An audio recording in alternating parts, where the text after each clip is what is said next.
Hi everyone, this is a video on how to set up tiling in a bathroom. Now you might think that it's quite easy, but it's actually quite a lot to think about, and it's really important that you get it right, because if you get it right in the beginning, then the whole job will go right all the way through. If you don't, it's going to be really hard work. So I'm going to run through with you some of the things that you need to think about when setting up for tiling in a bathroom. So let me just explain what I've done so far. So originally we had a wall coming down here and another wall with an enclosed shower, which I've taken out, replastered the ceiling, put spotlights in.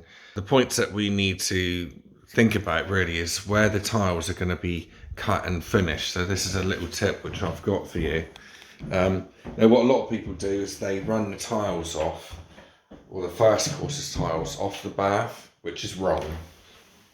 For a number of reasons. First of all, you have to remember that baths aren't 100% flat. They are actually like a banana, so you haven't got a straight line to run off of. So where to start? So first of all, if you have a shower, like I have in here, and a bath, and a windowsill, top and bottom, then what you need to do is mark it on the wall somewhere where they're actually going to start and finish. Okay, so here I've got a block or a riser on the shower. That's the mark from the bottom of the shower to the top of the shower tray. Then we got the bath, that's the actual rim there, that's the top of the bath, and that's the rim where the bath panel will start. Then we have a windowsill, which is in line with that there. Then up the top we have the windowsill. Now they are my defining points. Things like the top of the door there, we could also mark as well. I'm not going to in this case, because I have enough to work with at the moment just doing that. So we've marked all of that. That's where we need to gauge our lines off of. And what I do is I make up a rod, which is basically got the first height of the tile, then a grout line, height of the tile, then a grout line, height of the tile, then the grout line, so on and so forth, all the way up this rod. Okay, so from top to bottom, we've got those marks on there. Now what I need to do is put that up against the wall with the lines there and see where I want to start, because what I want is the biggest tile as possible cut on the bath, because you don't want a little sliver cut into the bath there, do you? So what I do is, I've already set this up actually. I've already worked out that that's where the bottom of the tile needs to start.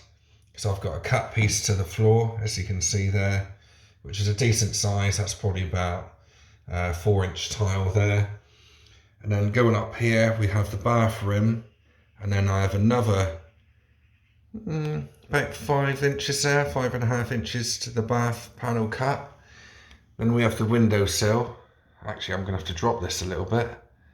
So the actual tile will start here, then I'll have a cut piece up to the windowsill, if that makes sense. And then going up there, we have another one, and another one, and then we have a nice, well, as you can see there, there's another mark. We have a nice big cut piece there from that point down to here. All right, so that's going to be the cut tile there, or what I'm going to have to notch out, put an angle on.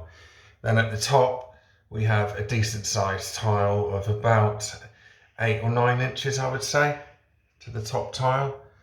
So that would work out just right. So mark it on the wall, make up a rod all the way up through, marking where your tiles are. So in this case, the tiles are 300mm high, and we have a grout line of 4mm.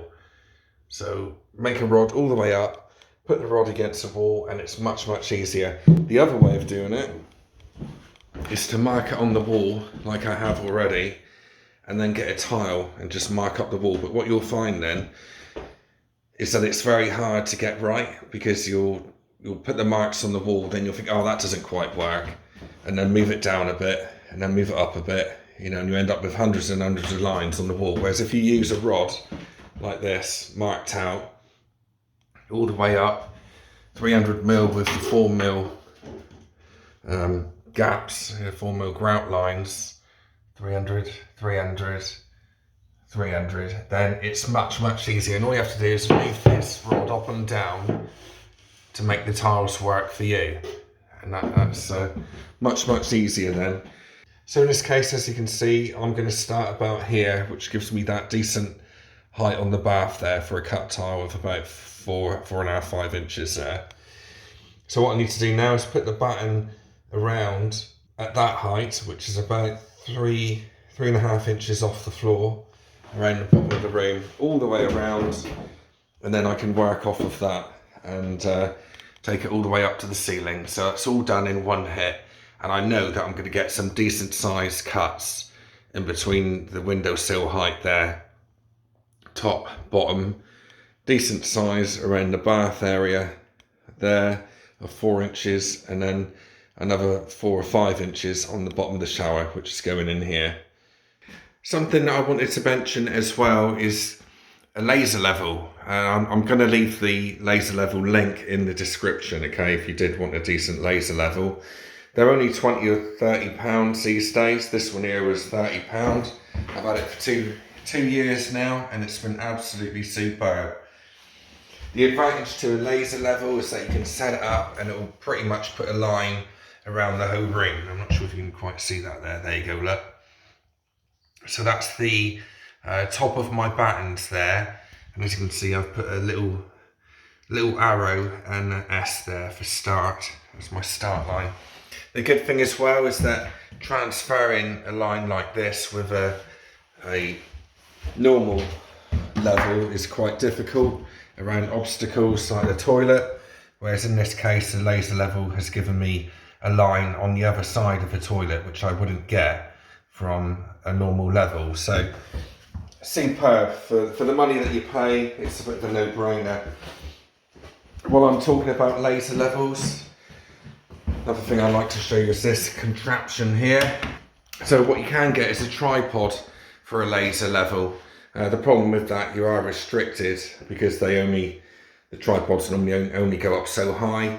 The other option is a pole like this, suitable for a laser level, but they're normally quite pricey. So what I've done is I've got a plasterboard support, which, yeah, you've seen them before. They just hold plasterboards up to the ceiling, and then a normal fast fix clamp here made by Irwin, quick clamp. And it makes it really easy then, because you just set it up and you can go right to the very top of the ring or right to the very bottom, no problem at all. And when you need to adjust it, you can just twist it like that for minor movements of the level. And when you need to move it up and down, it's just pretty instant. You can just move it up and down where you need it to go, clip it in, and it's held there. You know, so it'll give you that nice line all the way around the room. And very cheap way of doing it. The clamp was about £10. The prop was, I think they're about £30 for two at Machine Mart. They seem to do the best ones for me. And yeah, and that's it. You know, so rather than paying 150 quid for something that's quite limited in its uses, you know, sort of 30, 40 quid has set me up with a, you know, really easy setup. And it's universal. I can use it for propping up plasterboards. It's one thing to keep in the van as opposed to, you know, lots of different bits which I don't use very much. So that's an easy way and a good way of setting up your laser level. So although that seems like a bit of something or nothing video, it does actually show how important it is to get that right. And it's much easier to set it up if you have a rod that's set up to your tile heights and the grout lines as well. So you can just move it up and down and adjust it accordingly, because it will save you a lot of time in the long run, you know, messing around with a tile, going up and down the wall, marking it. So as I say, don't work off of the bath straight away, because baths are they're always like a banana. They always dip in the middle, no matter, you know, how good the quality of the bath is. So do that and cut the tile down to the bath, and that will take up the tolerances of the levels of it. Hello guys, so this is 2 weeks later, 2.5 weeks later to be precise, and this is the end product. So as you can see, the customer's gone for a brick effect or bonded effect tile. They're 600 by 300s, and I'm just going to show you how my gauge and rods worked out in real life situation. So I'm just going to run you through that now.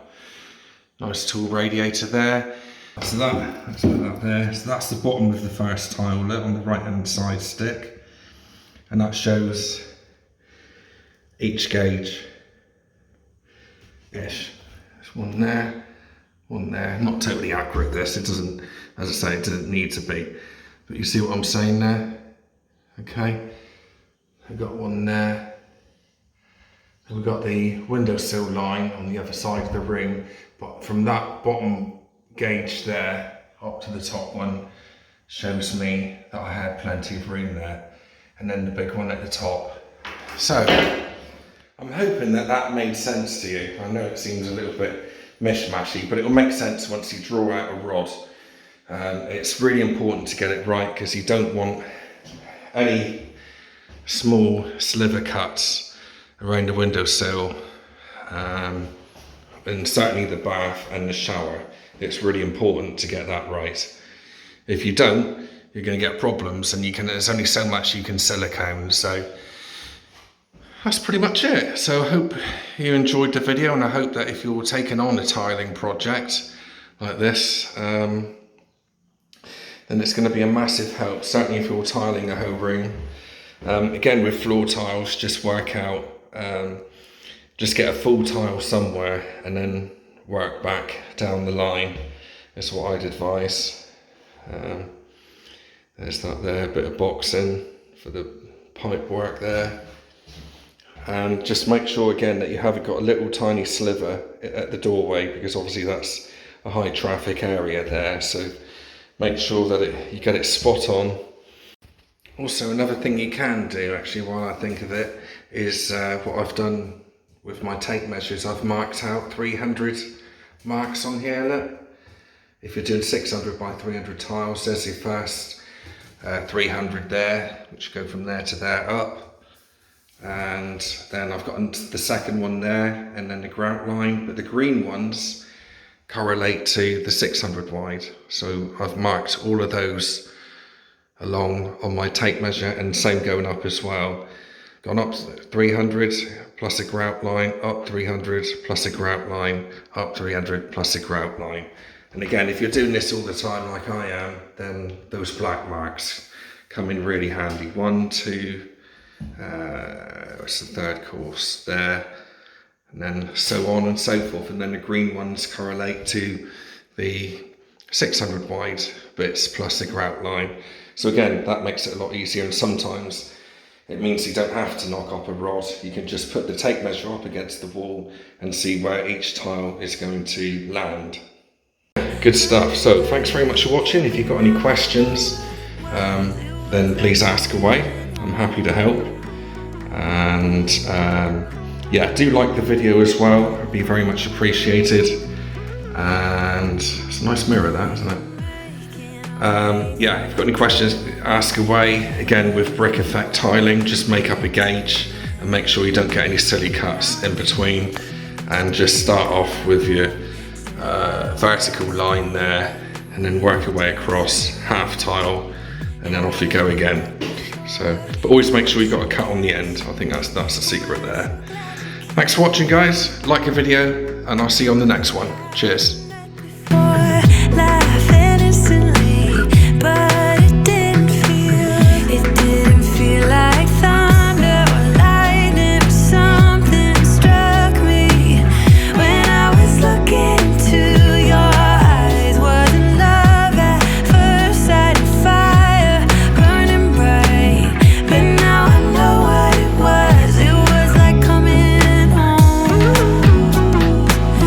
It felt like